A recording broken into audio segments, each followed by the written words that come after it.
अस्सलाम वालेकुम। अवी ॾिसी रहिया आहियो ऐलान न्यूज़। हींअर असीं तव्हां सां मुखातिब आहियूं ऐलान न्यूज़ जो प्रोग्राम वीचार तां। अॼु वीचार में असांजो महिमान आहे सिंधी शागिर्द तहरीक जो मरकज़ी जनरल सेक्रेटरी आतिफ़ मलाह। कहिड़ा जेको प्रोग्राम जे इंटरव्यू में तव्हांजो तारुफ़ करायो तव्हांजो तालुक़ु सिंधी शागिर्द तहरीक सां आहे ऐं तव्हां सिंधी शागिर्द तहरीक जा मरकज़ी जनरल सेक्रेटरी आहियो। सिंधी शागिर्द तहरीक में तव्हांजी शमूलियत कीअं थी? साईं बेसिकली जेको मुंहिंजो एकेडमिक कैरियर रहियो आहे उहो मैट्रिक ताईं कोई रवाजी रहियो आहे। उन में जेका आम जेको शागिर्द हूंदा उन वारी ऐं जेको मुंहिंजो घरानो हुयो उहो तक़रीबन शुरू खां वठी जीअं मुंहिंजी हिकिड़ी शौरी ज़िंदगी शुरूआत थी आहे तॾहिं खां ई असां अवामी तहरीक पलीअ साहिब सुजागबार तहरीक SST जो नालो ॿुधंदा था अचूं।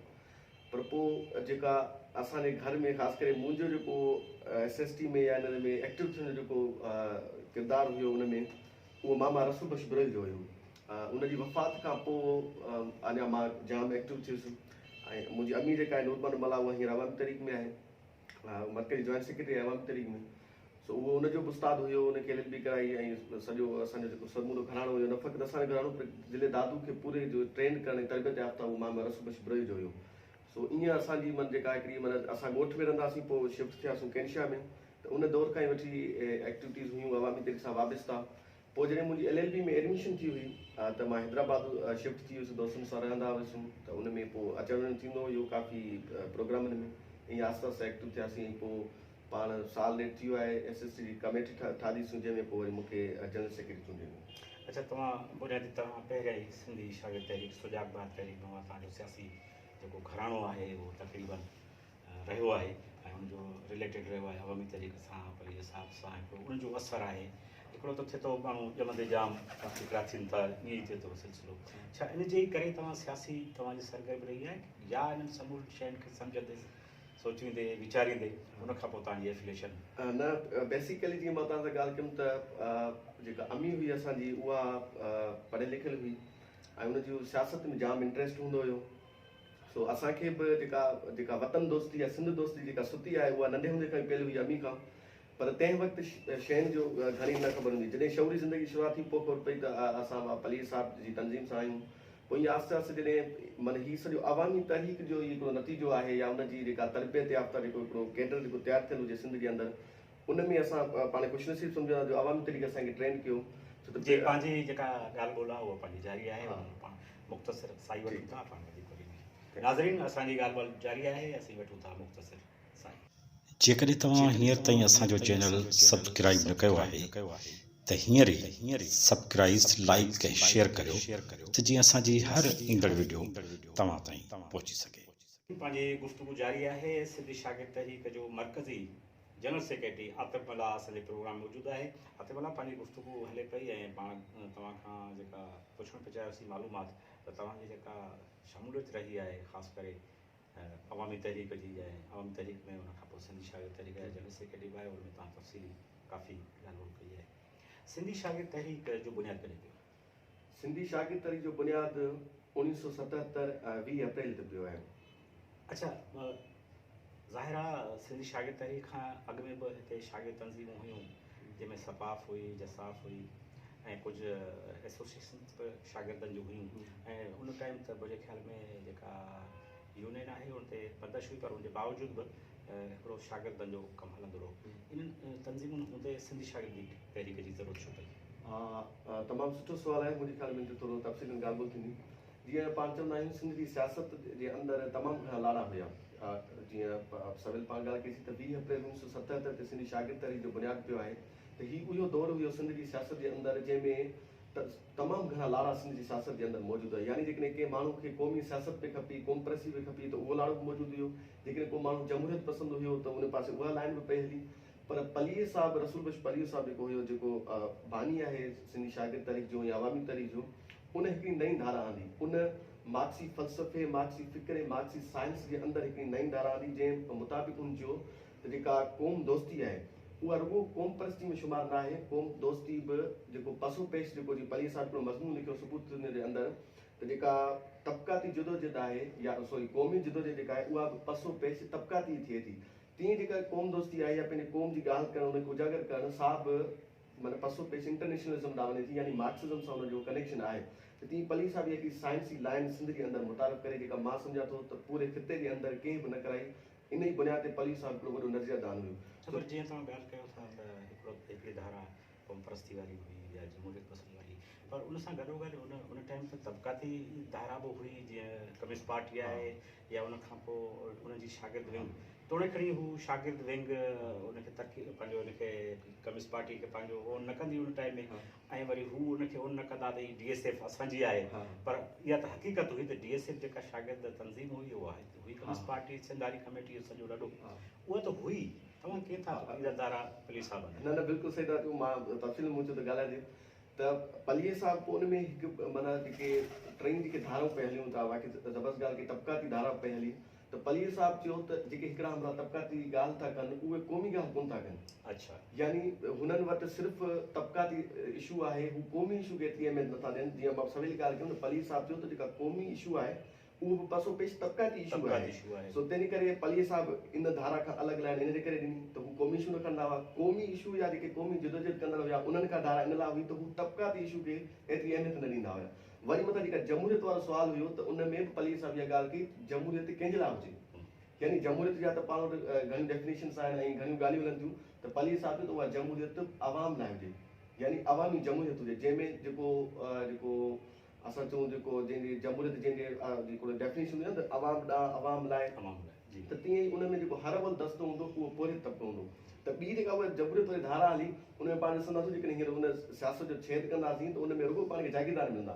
त पली साहब चयो त जागीरदारी जमहूरियत न हुजे, असांखे पोरितनि वारी जमहूरियत खपे। ईअं ई जेको आहे सो क़ौम परस्ती असांखे जागीरदारनि वारी न खपे, पर क़ौम परस्ती असांखे पोरितनि वारी खपे। हा, सो खपे। बिल्कुलु तव्हांजी सही ॻाल्हि आहे। हिन में पली साहब जो वॾो हिकिड़ो किरदारु रहियो आहे। पली साहब इहो मुंहिंजे ख़्याल में ऐं तक़रीबन हीअं त ॻाल्हियूं काफ़ी क्लियर थी चुकियूं आहिनि, सभु को मञे थो त पली साहब जंहिं जेका लाइन खई उहा लाइन बिल्कुलु हिकिड़ी नई लाइन हुई, तंहिं करे हुनखे फ़िक्र पली जो चयो वञे थो। मुंहिंजो तव्हां खां हींअर हीउ सुवालु आहे त जॾहिं शागिर्द तहरीक जो वजूद थो पए उन वक़्तु तव्हां ज़ाहिर नंढा हूंदव तव्हांखे, पर तव्हां पढ़ियो त ज़रूरु हूंदो। उन दौर जी शागिर्द जदोजहद ऐं शागिर्द तंज़ीमुनि जो जाहु जलाल ऐं हींअर जेका सूरत हाल आहे इनखे जेकॾहिं तव्हां कंपेयर कयो था त सूरत हाल हिन वक़्तु बहितर आहे या अॻे? जी, जीअं असां चवंदा आहियूं त शयुनि जा मुनफ़ी पासा बि थियनि था, मुसबित पासा बि थियनि था, तीअं ई जेका माज़ी में जेका शागिर्द सियासत रही आहे तंहिंजा बि मुनफ़ी पासा हुया ऐं मुसबित पासा हुया। यानी मुसबित पासा ही हुया त शागिर्द सियासत मुल्क अंदरि मौजूदु हुई, जेकॾहिं यूनियन ते को जेको जनरल को आमिर जी पाबंदी कोन्हे त उन ते बि स्ट्रगल्स थियनि पियूं, या हिकिड़ो तमामु वॾो कैडर हुयो शागिर्द सियासत जो। वरी उन में हिकिड़ो मुनफ़ी पासो जेको हुयो उहो ही हुयो त शागिर्द सियासत जे नाले में हिकिड़ो गुंडागर्द कल्चर आंदो हुयो सिंध जी तालीम में। यानी पलीअ साहब या असीं जेके सिंधी शागिर्द सवेल तव्हां सुवाल हुयो त सिंधी शागिर्द जो बुनियादु या पलीअ साहब जेका शागिर्द सियासत खे हथी वठी रही उहा नई क़िस्म जी शागिर्द सियासत हुई। यानी पलीअ साहब जीअं सियासत जे अंदरि नवां लाड़ा मुतारिफ़ करे तीअं शागिर्द सियासत में पलीअ साहब को नओं लाड़ो आंदो ऐं उहो हुयो सिंधी शागिर्द तहरीक जे रूप में। पलीअ साहब जूं तक़रीरूं या जेकॾहिं लिखतूं पढ़ंदासीं त उन पलीअ साहब जो त जेका हाणे जेका ठुस ठुस हलंदी सा उहा दिमाग़ वारी हलंदी, उहा आम न हलंदी। यानी जेको हिकिड़ो गुंडागर्दी वारो कल्चर हुयो, शागिर्द सियासत हिकिड़ी माण्हुनि वटि यगमा लॻी पई हुई। पलीअ साहब जो त शागिर्द सियासत इहा न आहे, हिकिड़ो पढ़ियल लिखियल कैडर हुजे, सुठी शागिर्द सियासत हुजे ऐं SST जो जेको बुनियादु हुयो उहो बि इन ई तहत पियो। हाणे जेकॾहिं अॼु जी सूरत हाल में पाण ॾिसंदासीं त शागिर्द सियासत या ख़ुदि सियासत जे नाले खां ई शागिर्द ख़ौफ़ज़दा आहे। उहो हिकिड़ो माहौल हथ चुको बनाए वियो आहे हिकिड़ो रियासत तरफ़ां। ऐं ॿियो आम जेका प्रोपेगेंडा थी वई आहे उहो शागिर्द सियासत जे मुनफ़ी अंदाज़ में कई वई आहे त उहा शागिर्द जेकॾहिं सियासत कंदो त उहो को ॼटि हूंदो, अणपढ़ हूंदो, छो त हू हुनजो पुराणो असरु जीअं पाण ॻाल्हि कई त मुनफ़ी पासो हुयो, त उन असर जे करे इहे शागिर्द सियासत ते इहो लाड़ा पिया आहिनि।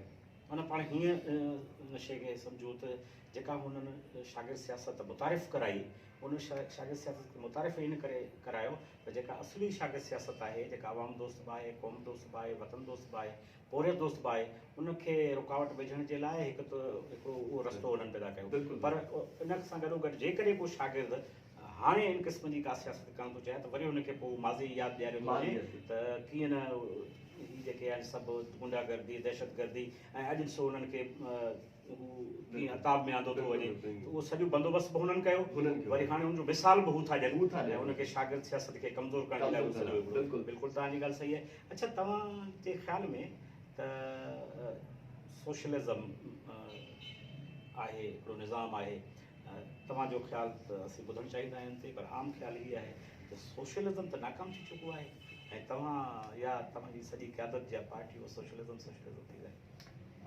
असल में 1900 ही जेको इहा जेका धारा हली या इहा जेका प्रोपेगेंडा हली, इहा हली ओलह जी मीडिया तरफ़ां। 1900 हिननि फ़क़ति 1992 में सोवियत यूनियन टुटण सां इहा प्रोपेगेंडा कई हुई, पर हिन ख़ुदि स्टालिन जे दौर में बि इहा प्रोपेगेंडा कई हुई। त उहा स्टालिन, जाबिर आहे, आमिर आहे, त इन क़िस्म जी मुनफ़ी प्रोपेगेंडा पुराणी कोन्हे, नई कोन्हे, इहा पुराणी आहे। ख़ुदि मार्क्स जे दौर खां वठी बि इहे प्रोपेगेंडा हलंदियूं आहियूं, पर असांजो ही अक़ीदो न आहे। असीं चवंदा जेका सोशलिज़म आहे सा साइंस आहे।